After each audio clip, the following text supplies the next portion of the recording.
Okay students, now we will go for last part, that is calculation of this experiment. So this is our experiment which we have performed, that is to determine the heat of displacement of copper from copper sulfate solution by zinc powder. Now how to do the calculation part. So this is the observation table given in our board practical handbook, and there we have recorded the observations. So initial temperature of copper sulfate solution, if you remember, it was 30 degrees Celsius. So I am writing it here. The final temperature of the mixture after adding that zinc powder, it was 39 degrees Celsius, right? And the rise in temperature, so it is final minus initial, that is T2 minus T1. So T2 is 39 and T1 is 30. So 39 minus 30, that comes to 9 degrees Celsius. Okay. Now here one question I want to ask students. If the temperature in degrees Celsius is 9, then what will be the difference in Kelvin? You tell me. If degree Celsius temperature is of 9, what will be the difference in Kelvin? Yes, students, it will be same. The difference will always be same, whether it is in degree Celsius or it is in Kelvin. So the difference or the rise in temperature is of 9 degrees Celsius. Let us go for next step. Now this step we are going to do. See, it is m into s into delta t. So the value of m they have given as 26. Value of s also they have given, which comes to 4.184 joule per gram. Delta t. Now the delta t here is 9 degrees Celsius. So I am writing it here. Now we will do this multiplication. You can do it manually also, or you can do it by log. Here I am doing it by log. So let us find out the logs.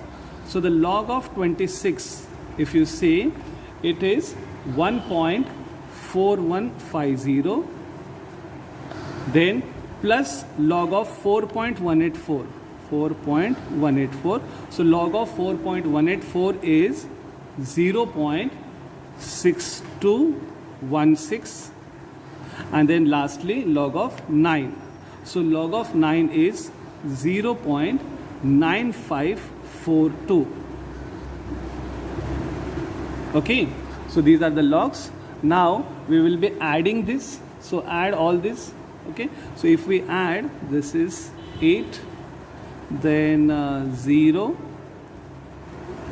9, and here 9, and then 2. So this is 2.9908. Now we see the need to see the antilog of this. So if you see the antilog of this, you will get 9790. Okay, and it is 2 point, so decimal comes here. So here the value is 979. So the value which we got in Q, means the value of Q is 979 joules. I am writing it here, 979 joule. Then we'll go for next step.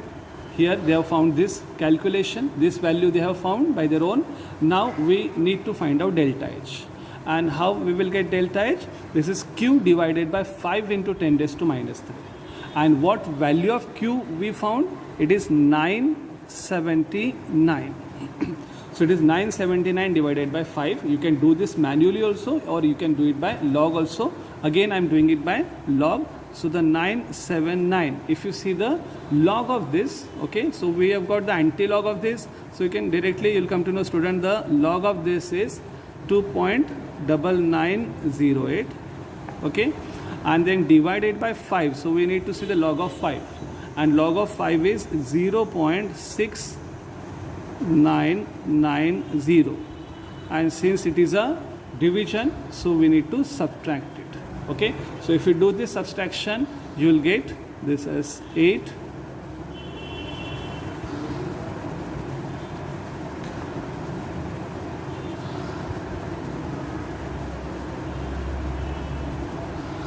.2918.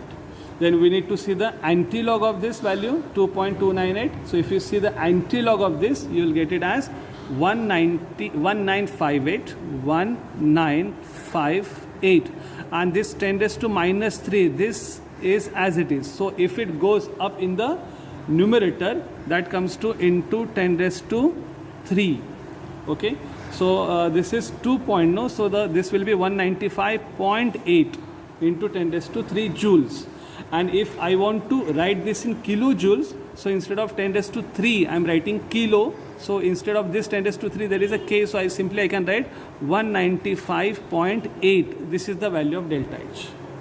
Now students, since this is exothermic reaction, and in exothermic reaction the sign of delta H is always negative, so here value of delta H will have the negative sign. It is minus 195.8. so whenever copper sulfate, okay, is displaced by zinc, copper from copper sulfate is displaced by zinc, the amount of heat evolved or the enthalpy of that reaction is how much? It is 195.8 kilojoule per mole. That value you can write here also. It is minus sign, already they have given minus sign, and it is 195.8. so this is the final answer. Okay students, I hope you understood this experiment. Okay, that's it students. Bye.